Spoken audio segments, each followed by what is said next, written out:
নমস্কার বন্ধুরা, আজকে আমরা ডাল ফোড়ন দেব। ডাল ফোড়নের জন্য আমরা নিয়ে নিয়েছি রসুন।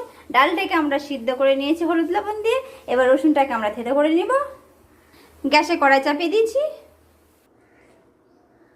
নোড়া দিয়ে এটাকে থেতো করে নিব।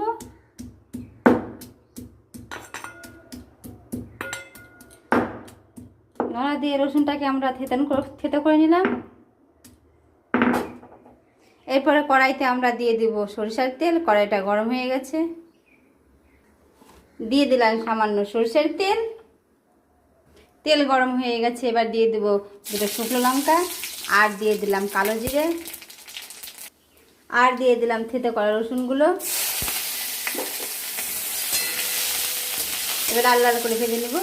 রসুনটা লাল লাল করে ভাজা হয়ে গেছে, এরপর আমরা দিয়ে দেব সেদ্ধ করা ডালগুলো।